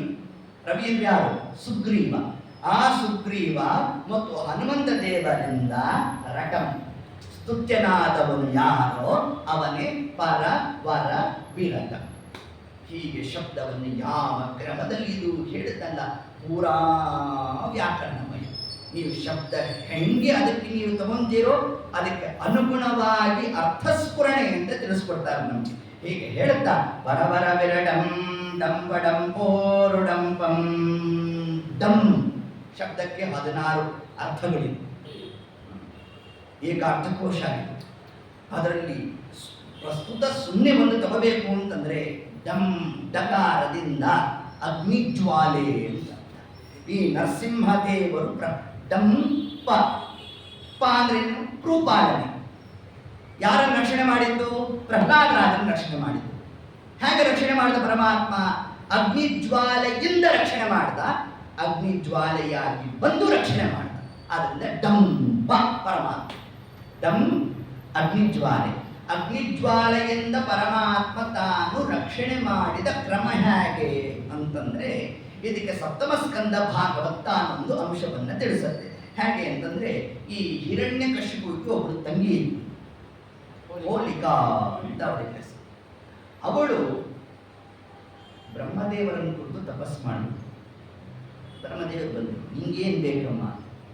ನಾನು ಯಾವಾಗ ಅಗ್ನಿ ಪ್ರವೇಶ ಮಾಡಿದ್ರು ನನಗೆ ಅಗ್ನಿ ಸುಡಬಾರದು, ನನಗೆ ಯಾವ ಕ್ರಮದಲ್ಲೂ ತೊಂದರೆ ಆಗಬಾರದು, ತಥಾಸ್ತು ಅಂದ್ಬಿಟ್ಟು ಬ್ರಹ್ಮದೇವರು. ಈ ವರ ಹಿರಣ್ಯಕಶಿಪುವಿಗೆ ಗೊತ್ತಾಯ್ತು. ಅವನೇನ್ ಮಾಡ್ದ? ನೋಡು, ಪ್ರಹ್ಲಾದನನ್ನು ಕೂಡಿಸ್ಕೊಂಡ್ಬಿಡು, ಅಗ್ನಿ ಪ್ರವೇಶ ಮಾಡಬೇಕು. ನಿನಗಂತೂ ಹೆಂಗಿದ್ರು ಅಗ್ನಿ ಏನು ಬಾಲಕ ಮಾಡುವಲ್ಲ, ಯಾಕೆ ಬ್ರಹ್ಮದೇವರು ವರ ಇಟ್ಟು ಹೋಗಿದೆ ನಿನಗೆ. ಇನ್ನ ಪ್ರಹ್ಲಾದನ ಕರ್ಕೊಂಡು ಹೋದ್ರೆ ಅವನಂತೂ ಅಲ್ಲಿ ನಾಶ ಹೊಂದುತ್ತಾನೆ ಅಂತ ಹೇಳಿದಾಗ ಪ್ರಹ್ಲಾದನನ್ನು ಕೂಡಿಸ್ಕೊಂಡು ಅಗ್ನಿ ಪ್ರವೇಶ ಮಾಡಿ ಹೊರಗಡೆ ಬಂದಿದ್ದು ಪ್ರಹ್ಲಾದರಾಜರು ಭಸ್ಮ ಆದದ್ದು ಹೋಗಿ. ಯಾಕೆ ಅಂತ ತಗೊಂಡಾಗ ಇದಕ್ಕೆ ನಿರ್ಣಯ ಕೊಡ್ತಾರೆ. ಅವಳಿಗೆ ವರ ಇದ್ದದ್ದೇನು? ಅವಳು ಮಾತ್ರ ಅಗ್ನಿ ಪ್ರವೇಶ ಮಾಡಿದಾಗ ಅಂತಿದ್ದಾರೆ. ಅವಳು ನೀವು ಇನ್ನೊಬ್ಬರು ಹಿಡ್ಕೊಂಡ್ಬರ್ತೀನಿ ಅಂತ ಇರಲಿಲ್ಲ. ಅದಕ್ಕೋಸ್ಕರ ಏನಾಯ್ತಂತೆ, ನಿಮ್ಮ ಅಣ್ಣಂದೇ ಪ್ಲಾನ್ ಎಲ್ಲ ತಳಕೆಳಕು ಮಾಡಿಬಿಟ್ಟ ಪರಮಾತ್ಮ ಹಿರಣ್ಯಕಶಿಪುವಿಗೆ. ಹೌದು, ನಮೃಗಂ ನ ಮಾನುಷಂ. ಅವನು ಅದ್ಯಾಪಿ ಮೃಗವನ್ನ ತಗೊಂಡಿದ್ದ, ಮನುಷ್ಯರನ್ನು ತಗೊಂಡಿದ್ದ. ರಾವಣನಾದಾಗ ಮೃಗ ಮನುಷ್ಯರನ್ನು ಬಿಟ್ಬಿಟ್ಟಿದ್ದ. ಅದು ಬಹಳ ಕೀಳು ದರ್ಜೆ ಅಂತ ಅವನ ತಲೆ. ನಾನು ಹೊಡೆದು ಹಾಕ್ತೇನೆ ಅವರನ್ನ, ಅವರಿಂದ ನನಗೆ ಮರಣ ಹೇಗೆ ಅಂತ ಮೃಗಗಳನ್ನು ಬಿಟ್ಟ, ಮನುಷ್ಯರನ್ನು ಬಿಟ್ಟ. ಅದೇ ಮಾರಣ ಆಗೋಯ್ತು. ಅದಕ್ಕೆ ಏನು ಮಾಡ್ದ? ಈಗ ಅದನ್ನು ಸೇರಿಸ್ಕೊಂಡ. ಮನುಷ್ಯರು ಮೃಗಗಳು ಎಲ್ಲ ಹೇಳಿದ್ರೆ ಆಗ ಬ್ರಹ್ಮದೇವರಂದ್ರಂತೆ, ಮನುಷ್ಯರು ಮೃಗಗಳು ಅಂದ್ಯಲ್ಲೋ, ಪರಮಾತ್ಮನಿಂದ ಇನ್ನೊಂದು ಕಾಂಬಿನೇಷನ್ ಇದೆಯಪ್ಪ, ನ ಮೃಗಂ ನ ಮಾನುಷಂ ಅಂತಹ ಆ ರೂಪದಿಂದ ಪರಮಾತ್ಮ ತಾನು ಬರ್ತಾನೆ ಅಂತ ಏನು ತಿಳಿಸಿದ್ರು. ಅದರಂತೆ ಆ ಅಗ್ನಿಜ್ವಾಲೆಯಿಂದ ಡಂಪ ಅಂತಂದ್ರೆ, ಡಮ್ ಅಂದ್ರೆ ಅಗ್ನಿಜ್ವಾಲೆ, ಅದರಿಂದ ಯಾರು ಅದ್ಯಾಕೆ ರಕ್ಷಣೆ ಮಾಡದ್ದು ಅಂತಹ ಪರಮಾತ್ಮನನ್ನ ನಾವು ಸ್ತೋತ್ರ ಮಾಡೋಣ ಅಂತ ವಿಜೇಂದ್ರ ಸ್ವಾಮಿಗಳು ಒಂದೊಂದು ಅಕ್ಷರ ಹಾಕಿದ್ರೆ ಅದಕ್ಕೆ ಸಪ್ತಮ ಸ್ಕಂದ ನರಸಿಂಹಾವತಾರದ ಮನ್ಯು ಸೂಕ್ತದಲ್ಲಿ ಏನ್ ತಿಳಿಸಿದ್ದಾರೆ, ನಖಸ್ತುತಿಯಲ್ಲಿ ಆಚಾರ್ಯ ಏನು ಉಲ್ಲೇಖ ಮಾಡಿದ್ದಾರೆ, ಅದೆಲ್ಲವನ್ನು ಕೂಡ ಒಂದೊಂದು ಅಕ್ಷರದಲ್ಲಿ ಸೆರೆ ಹಿಡಿದಿದ್ದಾರೆ. ಹೀಗೆ ಇಷ್ಟು ಅಂಶವನ್ನ ತಿಳಿಸ್ತಾ ಇನ್ನ ಡಹ ಅಂದ್ರೆ ರುದ್ರದೇವರು. ಆ ರುದ್ರದೇವರನ್ನ ಪಾಲನೆ ಮಾಡುವವನು ಯಾರೋ ಡಂಬ. ಇನ್ನ ಡಕಾರಕ್ಕೆ ಲಕ್ಷ್ಮೀದೇವಿ, ಅವಳನ್ನ ತನ್ನ ಊರು ಹೃದಯದಲ್ಲಿ ಅರಪಡಿಸಿಕೊಂಡಿದ್ದಾನೋ ಅಂತಹ ಪರಮಾತ್ಮ. ಇದು ದೇವರ ರೂಪ ಅಂತ ನಮಗೆ ಗೊತ್ತಾಗೋದು ಯಾವಾಗ? ಲಕ್ಷ್ಮೀ ಇರಬೇಕು. ಅಲ್ಲಿ ಲಕ್ಷ್ಮೀ ದ್ವಾರ ಪರಮಾತ್ಮನ ಪರಿಚಯ. ನೋಡಿ, ಇದೊಂದು ತತ್ವ ನಮಗೆ. ಸಜ್ಜನರು ಪರಮಾತ್ಮನ ರೂಪವನ್ನು ನಿರ್ಣಯ ತಗೋಬೇಕಾದ್ರೆ ಇರ್ತಕ್ಕಂತಹ ಒಂದೇ ಒಂದು ಮಾರ್ಗ ಯಾವುದು? ಶ್ರೀವತ್ಸ ಚಿಹ್ನೆ. ಇದು ಆಚಾರ್ಯ ನಿರ್ಣಯ ಕೊಟ್ಬಿಟ್ಟಿದ್ದಾರೆ ಭಾಗವತದಲ್ಲಿ. ಅದ್ಯಾಗಿ ಏತದಂಶವನ್ನು ಹೇಳುತ್ತಾ, ದೇವರು ಯಾವ ಕಾಲಕ್ಕೆ ಹೇಗೆ ಬಂದರೂ ಕೂಡ ಶ್ರೀವತ್ಸ ಚಿಹ್ನೆ ಸಹಿತನಾಗಿ ತಾನಿರ್ತಾನೆ ಅನ್ನುವ ಒಂದು ಅಂಶವನ್ನೇ ನಮಗೆ ತಿಳಿಸಿದ್ದಾರೆ. ಅದರಂತೆ ಏತತ್ಕ್ರಮದಿಂದ ಆ ಒಂದು ಡಕಾರದಿಂದ ಲಕ್ಷ್ಮೀದೇವಿ, ಆ ಲಕ್ಷ್ಮೀ ದೇವಿಯ ದ್ವಾರ ಪರಮಾತ್ಮ ತಾನು ಜಗತ್ತಿಗೆ ಪ್ರಕಟನಾಗ್ತಾನೆ ಅನ್ನೋದನ್ನೇ ಡಂಪ ಡಂಪೋರು ಊರು, ಆ ಊರು ಪ್ರದೇಶದಲ್ಲಿ ವಿಶೇಷವಾಗಿ ಆ ಲಕ್ಷ್ಮೀ ದೇವಿಯನ್ನು ಪರಮಾತ್ಮ ತಾನು ಹೊತ್ತಿದ್ದಾನೆ ಅನ್ನೋ ಒಂದು ಅರ್ಥವನ್ನು ನಾವಿಲ್ಲಿ ತಗೊಳ್ಳಿಕ್ಕೆ ಅವಕಾಶ ಇದೆ. ಇನ್ನು ಅದರಂತೆ ಡಕಾರದಿಂದ ಶಬ್ದಗಳು ಅಂತಂತೆ. ಶಬ್ದಗಳಿಗೆ ರಕ್ಷಣೆ ಕೊಡುವನು ಯಾರೋ ಅವನೇ ಡಂಪ ಡಂಪೋರು ಡಂಪಂ. ಶಬ್ದಗಳು ಅಂದ್ರೆ ಯಾವುದು? ವೇದಗಳು. ವೇದಗಳಿಗೆ ರಕ್ಷಣೆ ಯಾರಿಂದ? ಪರಮಾತ್ಮನಿಂದ. ಏನು ದೇವರಿಂದ ವೇದದ ರಕ್ಷಣೆ ಅಂದ್ರೆ ಹೇಗೆ? ಏನು ಸಸ್ವರ ವೇದ ಮಂತ್ರ ಪುಸ್ತಕ ತಗೊಂಡು ದೇವರು ಒಂದು ಇದರಲ್ಲಿ ಲಾಕರಲ್ಲಿ ಹಾಕಿ ಬೀಗ ಹಾಕಿ ಇಟ್ಟುಕೊಂಡಿರ್ತಾನೆ, ರಕ್ಷಣೆನಾ? ಆ ರಕ್ಷಣೆ ಅಲ್ಲ. ಮತ್ತೇನು ವೇದದ ರಕ್ಷಣೆ ಅಂದ್ರೆ ಏನು? ವೇದ ಪ್ರಳಯ ಕಾಲದಲ್ಲೂ ಇರುತ್ತೆ, ಆದರೆ ಪ್ರಳಯ ಕಾಲದಲ್ಲಿ ಆ ಅಭಿಮಾನಿ ದೇವತೆಗಳು ಇರುವಲ್ಲ. ಆದರೆ ವರ್ಣ ಸೂಕ್ತ ಇರುತ್ತೆ, ಅದರಂತೆ ಅಗ್ನಿ ಸೂಕ್ತ ಇರುತ್ತೆ, ಎಲ್ಲಾ ಸೂಕ್ತಗಳು ಇರುತ್ತೆ. ಅದನ್ನು ಸ್ತುತ್ಯರಾದ ದೇವತೆಗಳು ಇರುತ್ತೆ. ಹಾಗಾದ್ರೆ ವೇದ ಪ್ರಳಯ ಕಾಲದಲ್ಲಿ ಅದು ನಿಷ್ಪ್ರಯೋಜಕ ಆಯ್ತಲ್ಲ ಅಂತಂದ್ರೆ ಅದಕ್ಕೆ ತಿಳಿಸಿದ್ರು ಏತತ್ಕಾಲದಲ್ಲಿ ಅಲ್ಲ, ಏತತ್ಕಾಲದಲ್ಲೂ ಪರಮಾತ್ಮನೇ ಪರಮ ಮುಖ್ಯ ವೃತ್ತಿಯಿಂದ ಅವನೇ ವೇದ ಪ್ರತಿಪಾದಿತ. ಆದ್ದರಿಂದ ವೇದದ ರಕ್ಷಣೆಯನ್ನು ಮಾಡುವನು ಯಾರು? ಪರಮಾತ್ಮ. ಇದೇ ಭಾಗವತದಲ್ಲಿ ನಮಗೆ ತಿಳಿಸಿದ್ದು. ಜನ್ಮ ಆದ್ಯಸ್ಯ ಯತಃ ಚ ಅರ್ಥೇಶು ಅಂತ. ಸಮಸ್ತವಾದ ಅಕ್ಷರಗಳಿಗೆ ಪರಮಾತ್ಮನೇ ಅರ್ಥಪ್ರಾಯನಾಗಿದ್ದಾನೆ.